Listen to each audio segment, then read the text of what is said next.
Avez-vous déjà senti que certaines personnes changent de comportement lorsque vous entrez dans une pièce? Même sans que vous disiez quoi que ce soit, avez-vous remarqué des sourires qui semblent de trop parfaits, comme s'ils cachaient quelque chose que vous ne pouvez pas prouver? Et pire encore, avez-vous déjà eu l'impression que quelqu'un a commencé à s'éloigner de vous, non pas après une erreur, mais après que vous avez commencé à voir plus clairement? Tant que vous ne rendez pas l'inconscient conscient, il dirigera votre vie et vous l'appellerez destin. Carl Jung.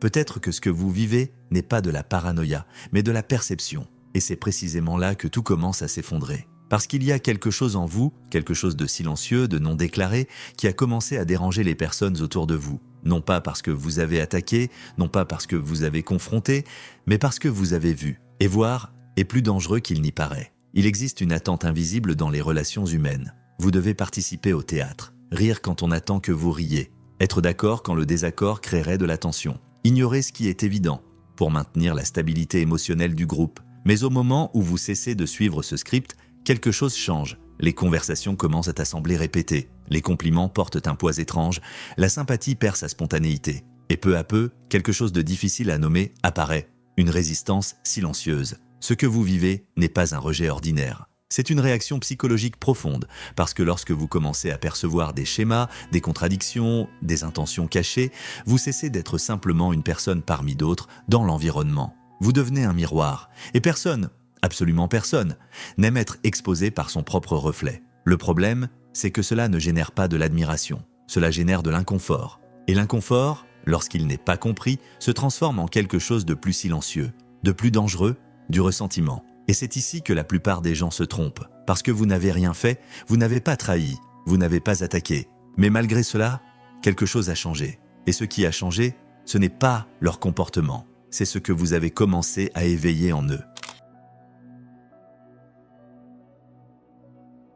Il existe un type de rejet qui ne commence ni par des mots, ni par des conflits, ni par une erreur claire que vous pourriez identifier. Il commence avant, à un niveau qui n'est pas visible, mais qui se ressent. C'est lorsque l'atmosphère change sans raison apparente. Quand quelqu'un sourit encore, mais ne s'ouvre plus. Quand la conversation continue, mais a perdu sa spontanéité. Et le plus déstabilisant, vous n'avez rien fait. C'est le premier point à comprendre avec précision. Le malaise que vous provoquez ne naît pas d'un comportement explicite, mais d'une perception silencieuse. Les gens ne réagissent pas seulement à ce que vous faites. Ils réagissent à ce qu'ils ressentent en votre présence. Et lorsque votre présence commence à générer un inconfort intérieur, quelque chose qu'ils ne peuvent ni nommer ni expliquer, la relation commence à se modifier. Au début, cela apparaît comme de petites distorsions, des réponses plus courtes, moins de spontanéité, une légère réserve là où il y avait auparavant de la fluidité. Rien d'assez direct pour être confronté, mais suffisant pour être perçu. Et voici le mécanisme central. Vous avez cessé de renforcer un schéma invisible. Peut-être avez-vous commencé à observer davantage et à réagir moins. Peut-être avez-vous cessé de valider certaines dynamiques automatiquement. Peut-être ne répondez-vous simplement plus de la manière prévisible que les autres attendaient. Et cela, à lui seul, crée déjà une instabilité. Car la prévisibilité émotionnelle génère du confort. Elle permet aux gens de savoir comment agir, à quoi s'attendre, comment se positionner. Lorsque cela disparaît, quelque chose émerge que l'esprit humain tente d'éviter à tout prix. L'incertitude. Et l'incertitude, lorsqu'elle n'est pas comprise, se transforme rapidement en inconfort. Mais cet inconfort n'est pas analysé, il est projeté. La personne ne pense pas « quelque chose en moi est en train d'être activé ici ». Elle pense, même inconsciemment, « il y a quelque chose qui ne va pas chez toi ». Et à partir de ce moment, la relation cesse d'être directe. Vous n'êtes plus perçu tel que vous êtes réellement. Vous êtes filtré à travers une sensation que l'autre ne comprend pas, mais qu'il doit justifier. Et cela change tout, car désormais, ce que vous faites importe moins. Ce qui importe, c'est ce que votre présence éveille, et ce qu'elle éveille n'est pas toujours confortable. Vous pouvez être silencieux, et pourtant créer de la tension. Vous pouvez être neutre, et pourtant paraître distant. Vous pouvez simplement observer, et pourtant être interprété comme un jugement. C'est là que la confusion commence, parce que vous essayez de trouver une cause logique, quelque chose qui explique ce changement. Mais il n'y en a pas. Ce qui existe, c'est une réaction psychologique à quelque chose de plus profond. Vous avez cessé de soutenir la version émotionnelle que les autres avaient d'eux-mêmes en votre présence. Et cela a un impact direct, car de nombreuses interactions sociales fonctionnent comme des miroirs ajustés. Chaque personne reflète juste assez pour maintenir l'autre dans le confort, pas nécessairement dans la vérité. Lorsque vous interrompez cet ajustement, même sans intention, le reflet change, et ce qui apparaît ne plaît pas toujours. À partir de là, le malaise cesse d'être léger, il commence à se structurer. La sympathie devient plus contrôlée, la proximité plus sélective, l'intérêt plus distant. Et tout cela se produit sans confrontation ouverte. Parce que le problème n'a jamais été formulé, il a été ressenti. Et lorsque quelque chose est ressenti, mais non compris, l'esprit résout cela de la seule manière qu'il connaît, en créant de la distance, non pas un rejet direct, mais un éloignement progressif, presque imperceptible, mais constant. Et c'est là le véritable début, le moment où vous essayez encore de comprendre ce qui a changé, sans réaliser que ce qui a changé, ce n'est pas le comportement des autres, c'est l'effet que vous avez commencé à produire en eux.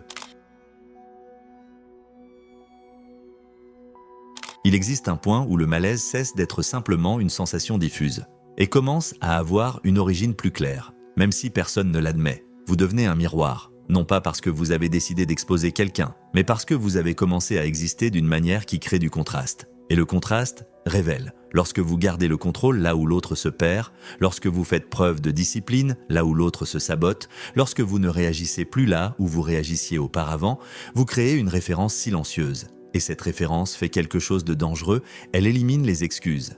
Car tant que tout le monde reste dans le même schéma, personne n'a besoin de se remettre en question. Mais lorsqu'une personne sort de ce schéma, la comparaison se fait automatiquement. Et c'est à ce moment-là que l'esprit entre en conflit.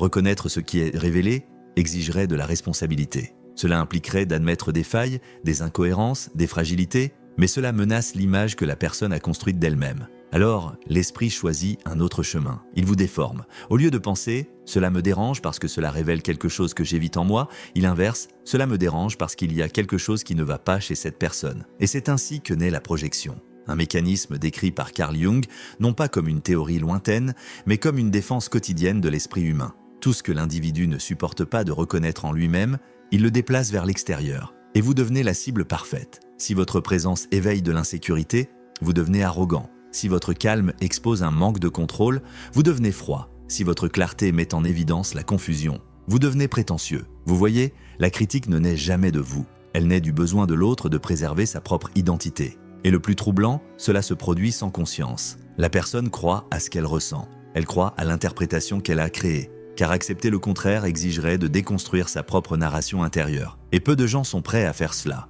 À partir de ce point, quelque chose change de manière définitive. Vous n'êtes plus vu tel que vous êtes réellement. Vous êtes interprété comme ce que l'autre a besoin que vous soyez pour ne pas se confronter. Et cela déforme tout. Vos paroles prennent des significations que vous n'avez pas mises. Votre silence devient un jugement. Votre neutralité devient une attitude. Et peu à peu, le malaise initial se transforme en quelque chose de plus structuré. Du ressentiment, non déclaré, non explicite, mais présent dans chaque interaction. Car désormais, vous n'êtes pas seulement quelqu'un qui dérange, vous êtes quelqu'un qui révèle. Et tout ce qui révèle trop finit par devenir difficile à garder à proximité. C'est à ce moment-là que la distance cesse d'être accidentelle et commence à devenir inévitable. Il existe un changement qui ressemble à de la liberté, mais qui, en pratique, transforme complètement la manière dont le monde réagit à vous. Il n'est pas visible, il n'est pas annoncé, et bien souvent, vous ne remarquez même pas quand il commence. Vous cessez d'avoir besoin, pas de manière absolue, mais suffisamment pour briser un schéma invisible qui soutenait une grande partie de vos relations. Vous cessez de chercher une validation constante. Vous cessez d'expliquer chacune de vos décisions. Vous cessez d'ajuster votre comportement pour maintenir l'acceptation. Et cela crée une rupture, car la plupart des relations ne sont pas construites uniquement sur l'affinité. Elles sont soutenues par de petites dépendances émotionnelles. Quelqu'un a besoin d'être écouté. Quelqu'un a besoin d'être validé. Quelqu'un a besoin de se sentir important. Et, silencieusement, ces échanges créent un type d'équilibre. Pas nécessairement sain, mais fonctionnel. Vous écoutez plus que vous ne devriez, l'autre se sent valorisé. Vous cédez plus que vous ne le voudriez, l'autre se sent en contrôle. Vous évitez le conflit, l'environnement reste stable. Mais lorsque vous commencez à vous retirer de ce schéma, quelque chose se brise. Et le plus inconfortable, c'est que, de votre point de vue, rien ne semble erroné. Vous n'attaquez pas, vous ne rejetez pas. Vous ne vous imposez pas de manière agressive. Vous avez simplement cessé de vous offrir au-delà du nécessaire. Et cela change tout, car lorsque vous cessez d'avoir besoin, vous cessez aussi d'être prévisible. Et lorsque vous cessez d'être prévisible, vous cessez d'être contrôlable. C'est le point qui est rarement admis. Beaucoup de personnes ne se connectent pas seulement à qui vous êtes, mais à quel point vous pouvez être influencé. À quel point vous répondez. À quel point vous cédez. À quel point vous confirmez leur position dans votre vie. Lorsque cela disparaît, il ne reste pas seulement de la neutralité, il reste un sentiment de perte. Mais cette perte n'est pas reconnue consciemment. Elle n'apparaît pas comme « ce qui était me manque ». Elle apparaît déformée. Tu as changé. Tu es distant. Tu n'es plus le même. Et en partie, c'est vrai. mais pas de la manière dont cela semble. Vous n'êtes pas devenu froid. Vous avez simplement cessé de soutenir une dynamique qui favorisait davantage l'autre que vous-même. Et cela expose quelque chose que de nombreuses relations cachent efficacement. À quel point elles dépendaient de votre disponibilité émotionnelle pour fonctionner. Un schéma récurrent se révèle ici. Tant que vous étiez accessible, compréhensif, disponible, vous étiez valorisé. Mais au moment où vous commencez à établir des limites silencieuses, cette valorisation se transforme, car l'accès a diminué, l'influence a diminué, le contrôle a disparu. Et lorsque quelqu'un perd de l'influence sur vous, il doit réinterpréter ce changement pour préserver sa propre position.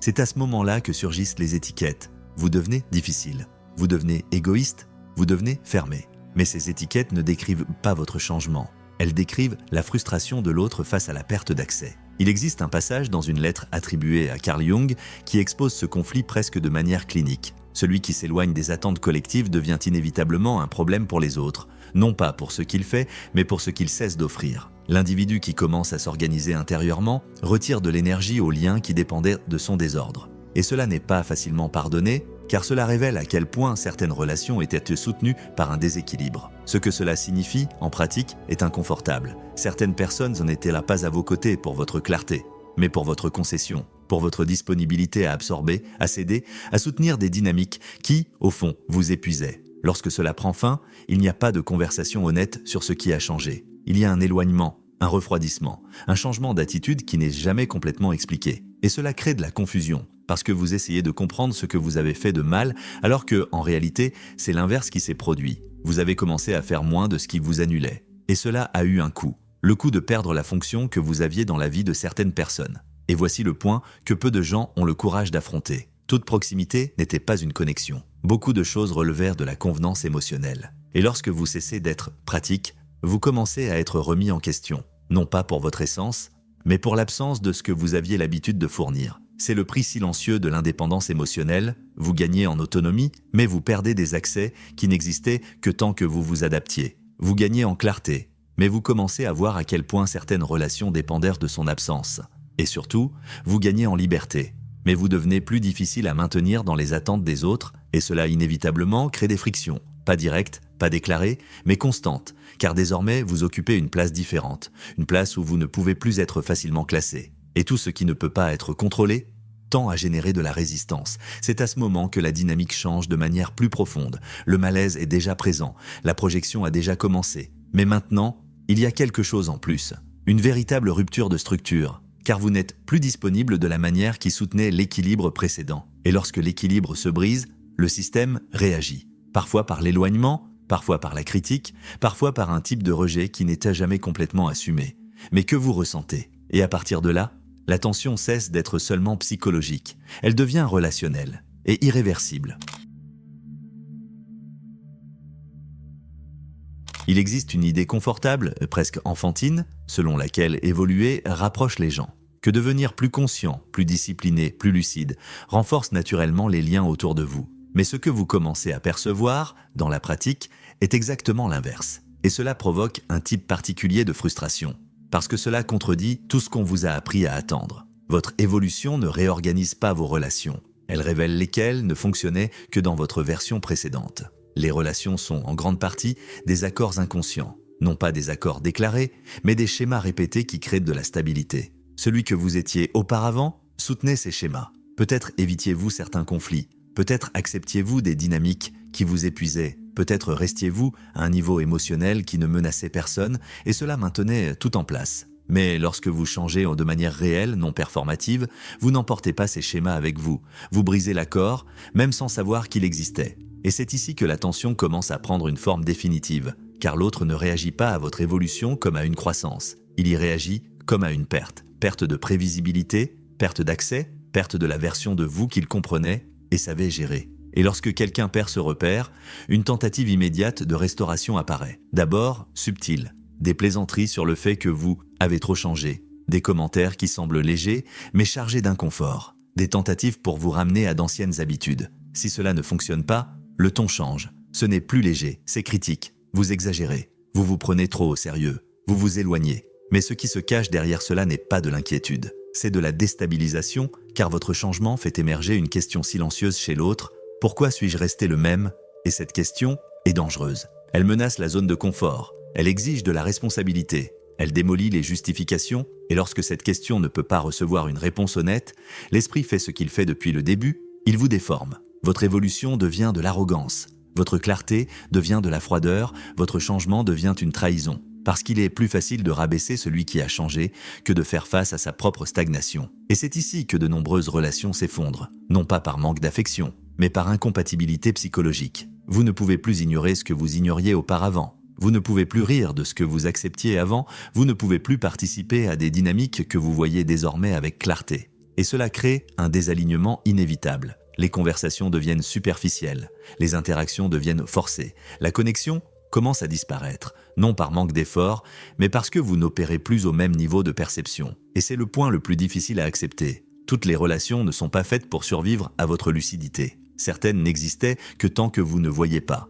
tant que vous vous adaptiez, tant que vous vous ajustiez, tant que vous restiez dans un rôle spécifique. Lorsque ce rôle meurt, la relation perd sa structure. Et aucun effort ne peut soutenir quelque chose qui dépendait de votre ancienne version pour exister. Cela ne signifie pas que vous avez fait quelque chose de mal, mais cela ne signifie pas non plus qu'il n'y aura pas de pertes, car il y en aura. Et ce ne sont pas des pertes bruyantes, elles sont silencieuses. Des personnes qui s'éloignent sans confrontation, des relations qui se refroidissent sans explication, des connexions qui, tout simplement, cessent d'exister. Et le plus inconfortable, sans clôture claire, juste un éloignement progressif, jusqu'à ce que le lien devienne méconnaissable. Et pendant un temps, cela peut sembler être une erreur, comme si vous étiez allé trop loin, trop changé, trop compliqué quelque chose qui semblait simple auparavant. Mais la vérité est plus directe et plus difficile à accepter. Ce n'était pas simple, c'était superficiellement fonctionnel. Et la fonctionnalité n'est pas la connexion. Votre évolution n'a pas détruit des relations. Elle a révélé lesquelles n'avaient pas assez de profondeur pour survivre à la vérité. Et à partir de ce point,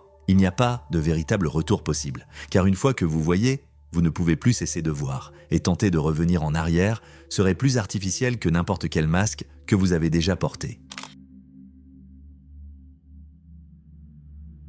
Au final, ce qui dérange le plus, ce n'est pas le fait que certaines personnes s'éloignent, c'est de réaliser que pendant longtemps, vous non plus, vous n'étiez pas complètement présent, vous étiez adapté, ajusté, façonné pour correspondre à des attentes qui n'ont jamais vraiment été les vôtres. Et lorsque cette adaptation commence à tomber, ce n'est pas seulement l'autre qui est déstabilisé, vous l'êtes aussi, car la lucidité n'apporte pas seulement de la clarté, elle apporte une rupture avec des schémas, avec d'anciennes versions de vous-même, et surtout avec des relations qui dépendaient de votre inconscience pour exister. Carl Jung a décrit ce processus comme une partie inévitable de l'individuation, un chemin où vous cessez d'être celui que l'on attendait, pour devenir quelqu'un que tout le monde ne pourra pas suivre. Et c'est peut-être la partie la plus difficile à accepter. Tout le monde ne vous accompagnera pas. Certains s'éloigneront en silence, d'autres résisteront. Certains tenteront de vous redéfinir pour que vous rentriez à nouveau dans ce qui leur était confortable.